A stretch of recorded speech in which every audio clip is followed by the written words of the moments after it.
কেউ যদি রমজানের শেষ 10 দিন মসজিদের মধ্যে ইতিকাফ করবে, রোজা শুধুমাত্র ইবাদত না, রোজা হলো একটা আধ্যাত্মিক চিকিৎসার নাম।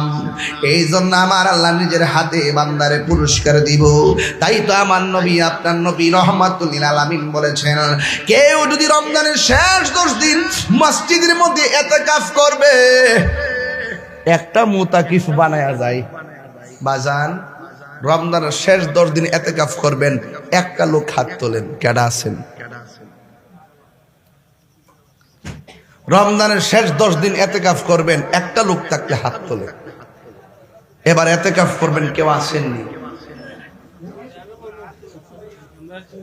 সাইন এদিকে আইন, কষ্ট আমার আইন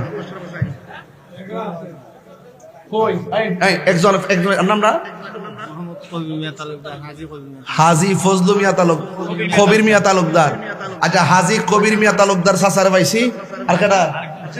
আমার নামটা কোন? মোহাম্মদ তাহের মিয়া, তিনিও ইতিকাফ করবেন। কয়জন পাইছি? 2 জন। চাচা বোন, একটা ফজিলত কইবার লাগি ডেকে আনছি। একটা ফজিলত কইতাম নি? আল্লাহর হাবিব বলেন, যারা রমজানের শেষ 10 দিন মসজিদে ইতিকাফ করবে, তার আমল নামায় আল্লাহ পাক রব্বুল আলামিন 2টা হজ আর 2টা উমরার সওয়াব দিয়ে দিবেন। সুবহানাল্লাহ। 3 বার কোন সুবহানাল্লাহ কোন গেলেগা। মহল্লার মধ্য থেকে যদি একজন আদায় করে, সবার পক্ষ থেকে আদায় হয়ে যাবে। যদি কেউ আদায় না করে, তাহলে সবাই গুনাহগার হবে। তো যেই লোকটা আপনার জিম্মাদার নিচে মুতাকিফ মসজিদে ইতিকাফ করবে, আপনার উচিত তার দোয়া নেওয়া, আপনার উচিত তার ইজ্জত করা, আপনার উচিত তার পাশে থাকা, আপনার উচিত তাকে সহযোগিতা করা।